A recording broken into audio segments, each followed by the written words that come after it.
क्या लगता है आपको, देश की रक्षा सिर्फ वो करेंगे जो बॉर्डर पर तैनात हैं? उनका कोई फर्ज नहीं है जो अपने घरों में रह रहे हैं?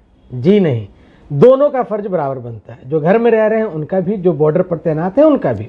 बॉर्डर पर तैनात व्यक्ति तो ईमानदारी से अपनी ड्यूटी निभा ही रहा है, पर घर में तैनात व्यक्ति ईमानदारी से अपनी ड्यूटी नहीं निभा रहा, क्योंकि वो अत्यधिक मात्रा में सिंगल यूज प्लास्टिक का प्रयोग कर रहा है।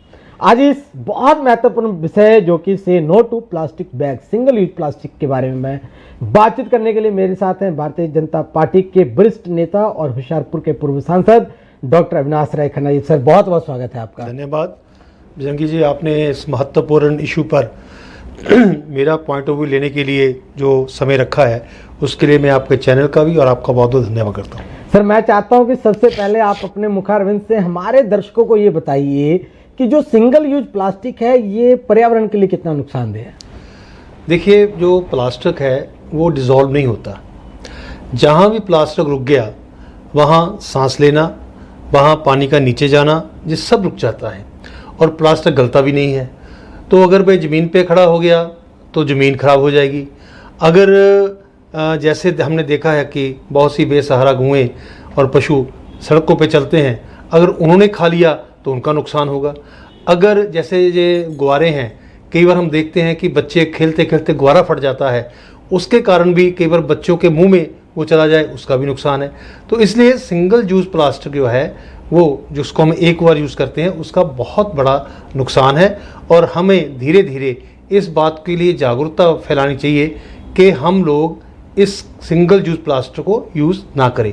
आपको याद होगा, आप भी बहुत बैकग्राउंड गांव से है जी। हमारी तो है ही गांव से बैकग्राउंड। जब भी हमारे बुजुर्ग कहीं सामान खरीदने जाते थे तो हमारी माँ घर में आवाज़ देके देती थी कि ले जे थैला ले जाओ, आते हुए सामान ले आना। और कल मैंने एक कार्यक्रम किया तो उसमें अपने एक्सपीरियंस लोगों ने बताए कि हमारे पापा जब भी साइकिल पे कोई सामान खरीदने जाते थे तो अपनी टोकरी में साइकिल के थैला लेके जाते थे। अभी मैं ऑफिस में बैठा कुछ चर्चा कर रहा था जो बैग हमने इशू किए हैं उसके बारे में, तब बड़ी इंटरेस्टिंग बात लोगों ने बताई। बड़े गाँव के सिंपल से लोग, उन्होंने क्या कहा कि मॉल में चले जाओ तो वो जब लिफाफा देते हैं उसके पैसे लेते हैं, तो क्यों ना हम घर से ही इसको लेके जाएं और हमारा परमानेंट एक तरह की प्रॉपर्टी है, हमारे पास रहेगी तो हम कहीं भी इसको यूज़ कर सकते हैं। कल मैंने एक विद्यार्थन को सम्मानित किया, उसको एक बुक्का दिया, तो उसको ये प्लास्टिक का थैला भी दिया। जब तक थैला नहीं दिया तो वो बेचारी अपने सम्मान को ऐसे लेके बैठी रही।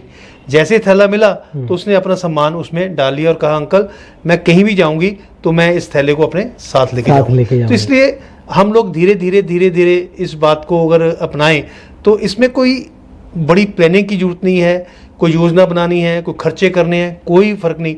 ये तो एक साधारण सा प्रयास है जिसके कारण हम बहुत बड़ा फायदा देश का, समाज का कर सकते हैं। और बहुत बड़ी बात है सर, इस अत्याधुनिक तरक्की के दौर में हम लोग पापा का झोला भूल गए। बहुत गहरी याद आपने गांव के लोगों को या फिर जो बचपन से जुड़े लोग हैं उनको दिलवा दी आपने। पापा जब भी साइकिल पर आते थे झोला उनकी आगे टोकरी में होती थी और झोले को खोलने की उत्सुकता, जो ललायिता है वो बच्चे के मन में होती थी। आज इतनी तरक्की हो जाने के बाद वो झोला हम लोग भूल गए। सर बहुत बहुत आभारी रहेंगे हमारे युग के बच्चे जिनको आप झोला वापस दिलवा पाएंगे, जो पापा का झोला खोजेंगे, है ना, ये थैला या झोला जिसको लाइक कहा गया। सर क्या लगता है आपको कि जो छोटे व्यापारी हैं उनको जागरूक करने की जरूरत है या देश के हर एक नागरिक को आज के समय में जागरूक होने की जरूरत है? देखिए, अगर एक व्यक्ति जागरूक हो गया तो किसी व्यापारी को जागरूक करने की जरूरत नहीं है। अपने घर से जाए, 140 करोड़ की पॉपुलेशन है, तो अगर हम लोग ये निर्णय कर रहे हैं, अब ये मैंने जो थैले बनवाए हैं, ये मेरा एक वहाँ ट्रस्ट का कॉलेज है, बाबा औगड़ फतेहनाथ चैरिटेबल ट्रस्ट की तरफ से हमने ये पर्दा है एक, वाह बहुत सुंदर, ये पर्दा है। ये पर्दा जो है ये यूज़ नहीं हुआ, तो हमने कलेक्ट किया, जो हमारे बच्चे सिलाई कढ़ाई सीख रहे हैं उनको दे दिया, उन्होंने ये थैले बनाकर दे दिए। और कल हमारे गांव में लंगर था, आप हैरान होंगे, हमने थैले वहां भी बांटे।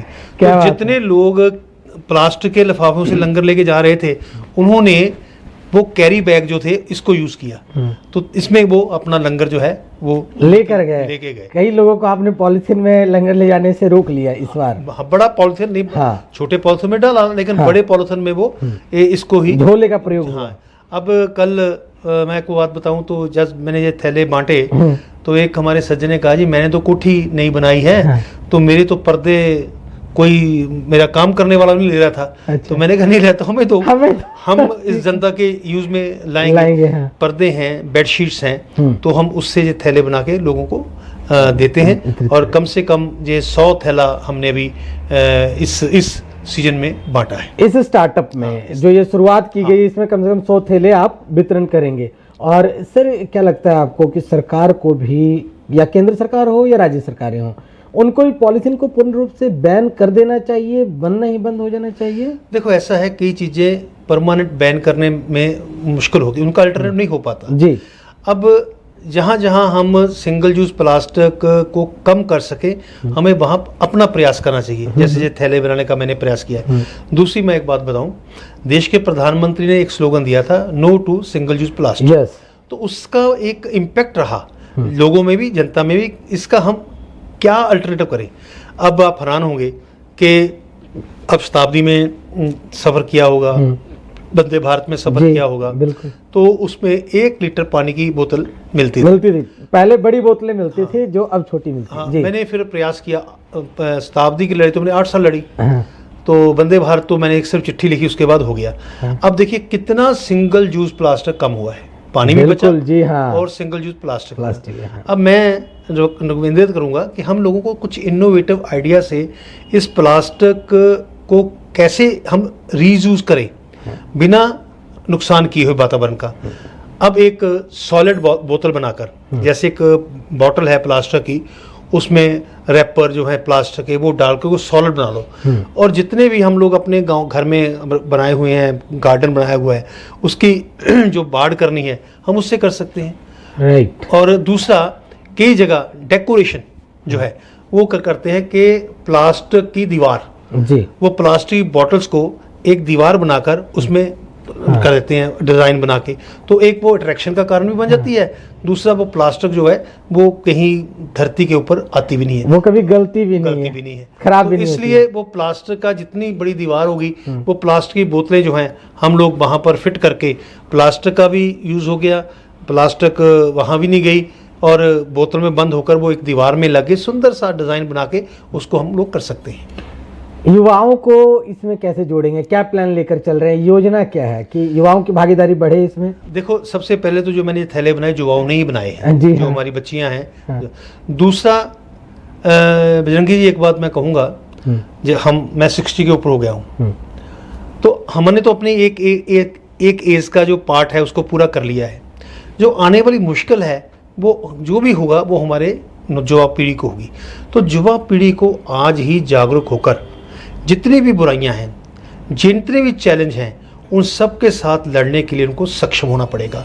वो खुद खड़े होके ऐसी योजनाएं के ऊपर काम करें, ऐसी योजनाएं बनाएं कि ताकि ये सिंगल यूज प्लास्टिक है, पानी का बचाना है, धरती को बचाना है, पर्यावरण को बचाना है, इस सब के लिए उनको ही काम करना पड़ेगा। सर, लगता है कि कॉलेज लेवल पर या फिर प्राइमरी लेवल पर ही बच्चों के पाठ्यक्रम में प्लास्टिक के प्रति जितने नुकसान हैं उसके प्रति जागरूकता का पाठ आ जाना चाहिए, या फिर कोई अलग से एक विषय लगा दिया जाए कि लोग प्लास्टिक के दुरुपयोग को समझ पाए? बिल्कुल ठीक बात है, छोटी क्लास से ही इस बात को बच्चों के ध्यान में लाना चाहिए। अब जैसे देश के प्रधानमंत्री ने स्वच्छता का एक अभियान चलाया, बच्चों में क्या चेंज आई, बच्चे लेस खाना छोड़ा नहीं खाते हैं, ठीक है ना, लेकिन उनमें दूसरी चेंज क्या आई है कि जैसे वो गाड़ी में लेस खाएंगे तो लिफाफा नहीं फेंकेंगे, वो मदर को कहेंगे, फादर को कहेंगे आप एक और लिफाफा लेके जाओ, इसको उस लिफाफे में डालेंगे, तो जहाँ डस्टबिन मिलेगा हम वहाँ डालेंगे। तो एक बहुत बड़ी चेंज जो है वो माइंडसेट में आई है। अगर इस चेंज को हम फ़ायदा लें तो बच्चे डेफिनेटली, मैं समझ सकता हूँ कि वो इस आंदोलन बनाकर उससे जुड़ेंगे। सर, एक बहुत बड़ा प्लास्टिक का जो नुकसान है वो सनातन धर्म के लोगों के लिए सामने निकल कर आया।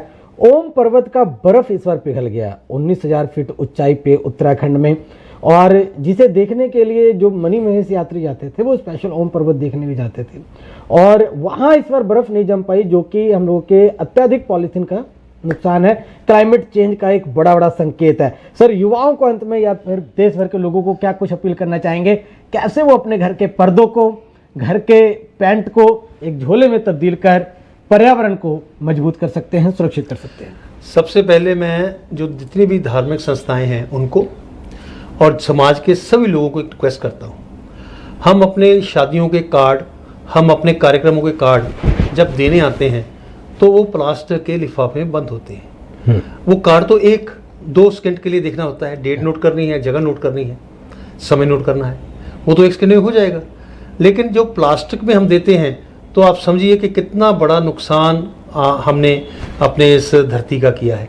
तो मेरा निवेदन है, जितने भी कार्ड, चाहे वो किसी दुकान की ओपनिंग का है, चाहे कोई इनविटेशन कार्ड है, चाहे कोई धार्मिक कार्यक्रम का कार्ड है, वो बिना प्लास्टिक के दिया जाए तो अच्छी बात है। मुझे खुशी होती है जब कार्ड आता है तो वो कहते हैं, देखो खन्ना साहब, हम ये कार्ड इस वक्त बिना प्लास्टिक के लाए हैं, आपने पिछली बार कहा था। लेकिन जो आंदोलन बनना चाहिए, जो सब जगह होना चाहिए, ऐसा नहीं हो पाया। तो आओ हम सब मिलके सिर्फ एक निर्णय लें, no to single use plastic.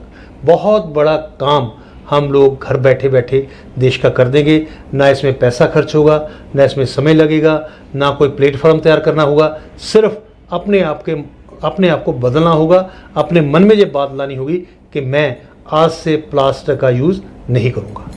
से no to single use plastic, समझ रहे हैं?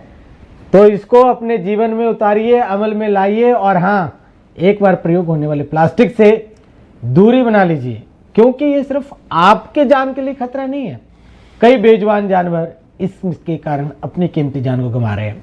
कैमरामैन पवन कुमार के साथ मैं बजरंगी पांडे और मेरे साथ हैं मुख्य अतिथि डॉक्टर अविनाश राय खन्ना। अब दीजिए इजाजत, तब तक के लिए जय हिंद, जय भारत।